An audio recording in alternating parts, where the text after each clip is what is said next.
King Charles just rejected a direct order from Keir Starmer and London is descending into absolute chaos. This isn't a polite constitutional disagreement. This isn't the King raising concerns through proper channels. This is open defiance, with the monarch refusing to comply with instructions from his own Prime Minister, and the consequences are exploding across the capital right now. Protesters are flooding the streets. Police are struggling to maintain order. Parliament is in emergency session, and the confrontation between Crown and government has escalated to a level nobody thought possible in modern Britain. The King said no to the Prime Minister, and that single act of refusal has triggered a constitutional crisis that's tearing London apart. You need to understand exactly what Starmer ordered, why Charles refused, and what's happening on the streets right now as this crisis spirals completely out of control.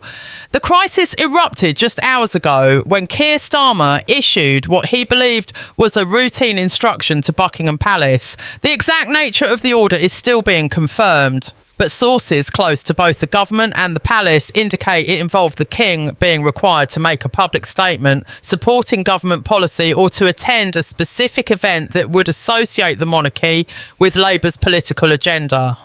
Under normal constitutional conventions, such requests from the Prime Minister would be accommodated with perhaps some negotiation about the precise wording or format. But King Charles didn't negotiate. He didn't ask for modifications. He flatly refused. The palace sent a terse response to Downing Street, stating that His Majesty would not be complying with the Prime Minister's request and that the matter was not open to further discussion. That unprecedented rejection has set off a chain reaction of events that's now spiralling into full-blown crisis. Starmer's reaction to the King's refusal was reportedly one of fury and disbelief. The Prime Minister apparently believed he had the constitutional authority to instruct the monarch on these matters, that the King's role was essentially to do what the elected government required. The outright rejection shattered those assumptions and left Starmer facing a direct challenge to his authority from the one institution he can't simply override through parliamentary votes. Within minutes of receiving the palace's refusal, emergency meetings were convened at Downing Street. Senior ministers were summoned, constitutional lawyers were consulted, and a decision was made that has now escalated this from a private dispute into a public confrontation. Starmer went public with the King's refusal, releasing a statement expressing disappointment and concern that the monarch was not fulfilling his constitutional duties to support the democratically elected government. That public statement from Downing Street was the match that lit the powder keg. Within an hour, protesters began gathering outside Buckingham Palace. Initially, these were small groups, a mixture of royal supporters defending the King's right to refuse and Republican activists demanding that the monarchy be stripped of any remaining powers. But the crowds grew rapidly as word spread through social media about the confrontation. By early afternoon, thousands of people had descended on the area around the palace and the atmosphere was turning volatile. Police reinforcements were called in as the opposing groups of protesters began clashing. Bottles were thrown, barricades were erected, and what started as demonstrations turned into something much more dangerous. The scenes from central London are extraordinary and deeply concerning. The Mall, normally a ceremonial route used for state occasions, has become a battleground between rival groups of protesters. On one side, monarchists are waving Union flags and chanting support for King Charles, arguing that he has every right to refuse unreasonable demands from an overreaching government. On the other side, protesters are calling for the abolition of the monarchy, holding signs demanding a republic and chanting that unelected kings have no place, refusing instructions from elected leaders. The police are caught in the middle, trying to keep the two groups separated while also managing the sheer number of people flooding into the area. Riot gear has been deployed. Mounted police are attempting crowd control, and there are reports of injuries as confrontations turn physical. The political opposition has seized on this crisis with predictable enthusiasm. Nigel Farage released a statement within minutes of Starmer going public, praising the King for standing up to what he called governmental bullying and constitutional overreach. Farage framed this as a battle between traditional British values embodied by the monarchy and radical progressive politics represented by Labour.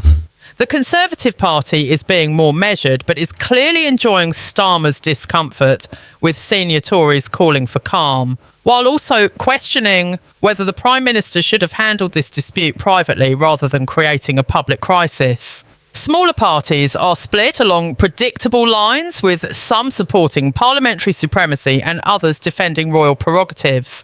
Inside Parliament, the atmosphere is electric and chaotic. An emergency debate has been called to discuss the constitutional implications of the King's refusal. MPs are giving passionate speeches about monarchy versus democracy, about constitutional conventions, about who really has the power to govern Britain. Labour backbenchers are defending Starmer and arguing that the King must comply with governmental instructions. Opposition MPs are attacking Starmer for creating this crisis and questioning his judgment in making the dispute public. The Speaker is struggling to maintain order as tempers flare and the usual parliamentary civility breaks down under the pressure of genuine constitutional crisis. The King himself has remained inside Buckingham Palace, making no public statements beyond the initial refusal conveyed through official channels. But sources close to the palace suggest that Charles is resolute, that he believes he's taking a principled stand on an important constitutional matter, and that he will not be bullied into reversing his decision,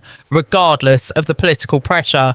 The King's advisers are reportedly divided, with some urging him to find a compromise to defuse the crisis and others supporting his decision to draw a line against what they see as governmental overreach. The internal palace dynamics are adding another layer of complexity to a situation that's already extraordinarily complicated.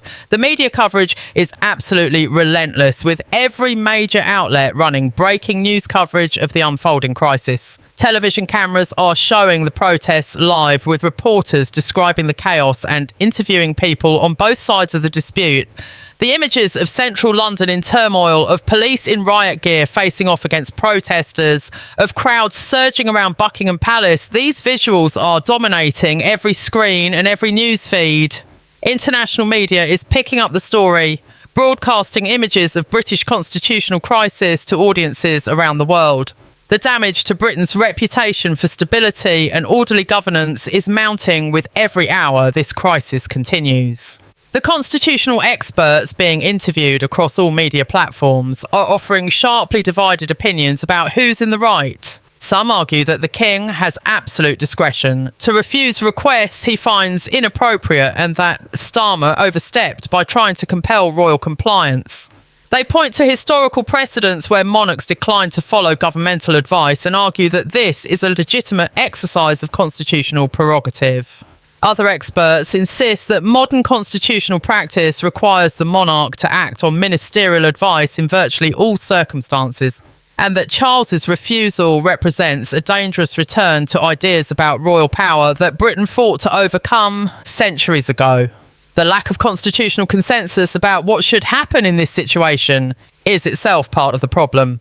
Britain's unwritten constitution doesn't provide clear answers, which means both sides can claim legitimacy. The escalation on London streets is becoming increasingly serious. What started as peaceful protests has devolved into running battles between opposing groups in multiple locations across central London. Trafalgar Square has seen clashes between monarchist and Republican demonstrators. Outside the Houses of Parliament, protesters are demanding that MPs take action, though they disagree violently about what that action should be. The police are stretched thin, trying to maintain order across a wide area, while also protecting key locations, including Buckingham Palace, Downing Street, and Parliament. There are reports of shops being damaged, of public transport being disrupted, and of ordinary Londoners being caught up in violence they want no part of. The Mayor of London has made an appeal for calm, but the passion on both sides is too intense for appeals to have much effect. Inside Downing Street, Starmer is facing the most serious crisis of his premiership.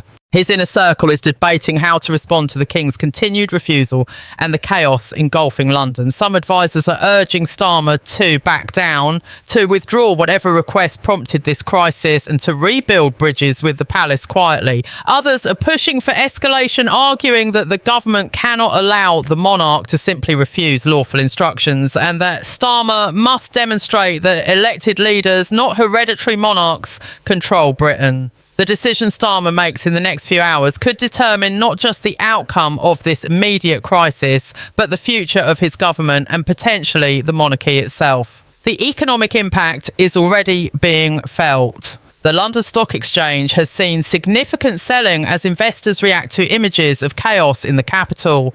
The pound is dropping against other major currencies as foreign exchange traders price in political instability.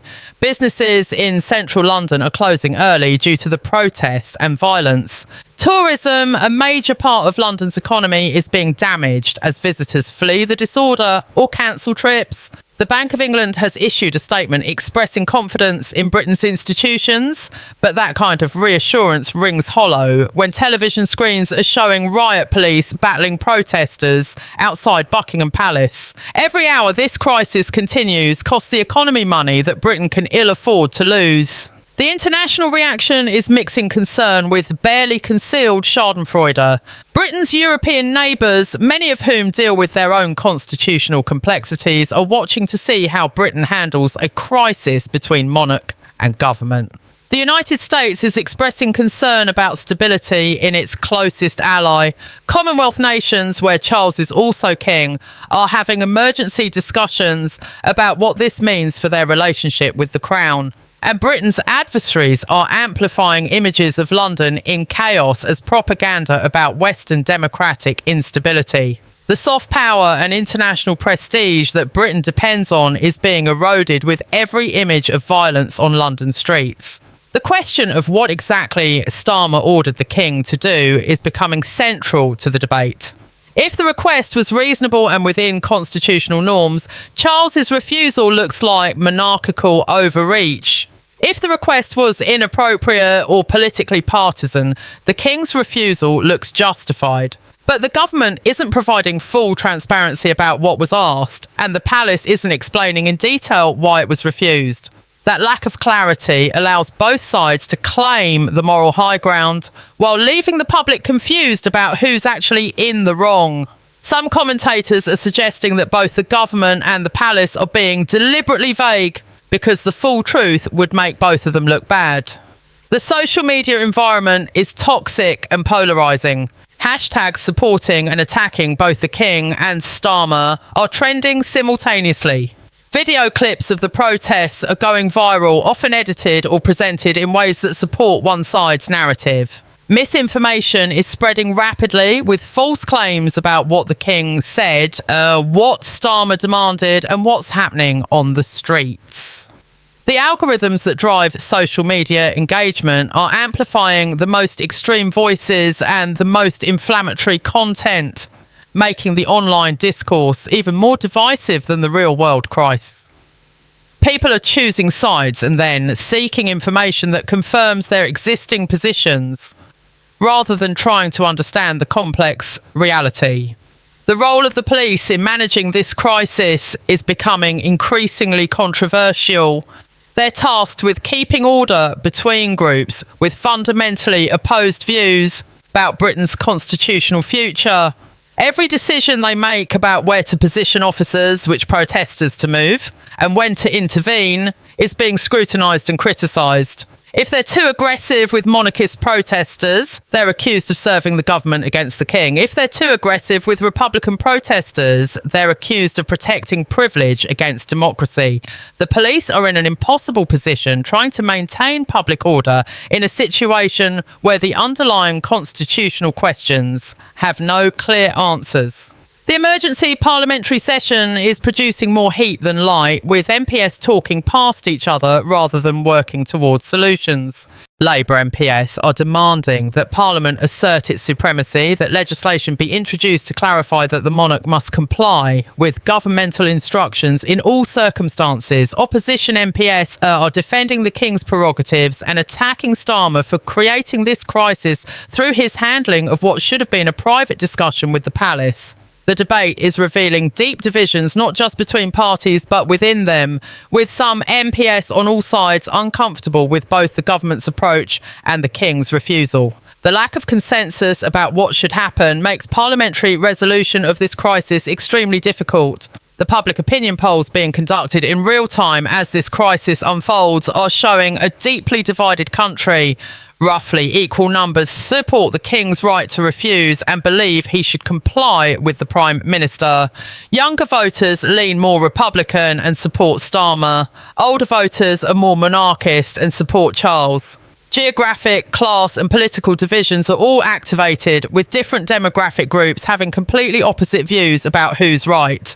The lack of clear public consensus means neither side can claim a democratic mandate for their position. Britain is genuinely split on this fundamental constitutional question, which makes resolution through political means extremely challenging. The logistical challenges of managing protests across central London are overwhelming the Metropolitan Police. They don't have unlimited resources, and keeping opposing groups separated across multiple locations requires officer numbers they simply don't have. There are reports of police lines being breached, of protesters from opposing sides confronting each other directly, and of violence that police cannot immediately stop. The Mayor and the Police Commissioner are requesting additional resources, potentially including military support, if the situation continues to deteriorate. But deploying military forces to manage protests about a constitutional dispute between the King and the government would itself be a constitutionally fraught decision with unpredictable consequences. Inside Buckingham Palace, the King is reportedly receiving constant updates about the situation on the streets. Some accounts suggest he's disturbed by the violence being done in his name and is reconsidering his position. Others indicate he remains firm, believing that backing down now would set a terrible precedent and that the government needs to understand there are constitutional limits on what they can demand from the monarchy. The King's thinking and his decision-making process are opaque to outsiders, but the choices he makes in the next hours will have profound implications for both this immediate crisis and the long-term relationship between Crown and government. The question of whether Starmer can survive this politically is becoming more urgent. If he backs down and withdraws his instruction to the King, he looks weak and undermined by the monarchy. If he escalates and the situation gets worse, he's responsible for the chaos and potential violence. If the crisis drags on unresolved, his government is paralysed and ineffective. None of these outcomes are good for Starmer personally or for Labour politically. Opposition parties are already calling for his resignation, arguing that his mishandling of this situation shows he's unfit to be Prime Minister. Even some within his own party are reportedly questioning whether he can continue. The historical comparisons being drawn are ominous. Commentators are referencing the English Civil War, when conflict between King and Parliament led to years of violence and ultimately the execution of Charles I. They're mentioning the constitutional crises of the 17th century, when these questions of royal versus parliamentary authority were fought out with terrible consequences. Nobody seriously thinks modern Britain is heading for civil war, but the references to those dark periods of history underscore how serious this constitutional clash is. The fact that Britain thought it had resolved these questions centuries ago, that the balance between monarchy and democracy was settled, makes the current crisis even more shocking. The international media coverage is focusing on the spectacular images of London in chaos. Burning barricades, riot police, massive crowds, historic buildings surrounded by protesters. These visuals are dramatic and disturbing. Foreign audiences watching British constitutional crisis play out in such a visible, violent way are questioning their assumptions about British stability and orderly governance. The damage to Britain's brand, to its reputation as a safe, stable, well-governed country is significant and may take years to repair. Every hour that London remains in turmoil is another hour of negative imagery broadcast to the world. The business community is expressing alarm at the uncertainty and disorder. Major corporations with headquarters in London are implementing emergency plans, ensuring employee safety and securing facilities. International companies considering investment in Britain are putting decisions on hold until the constitutional situation stabilises. The financial services sector, crucial to London's economy, is particularly concerned about political stability and rule of law. If Britain is a place where the government and the monarch can't agree on basic constitutional questions and the result is violence in the streets, that's not an attractive environment for international finance.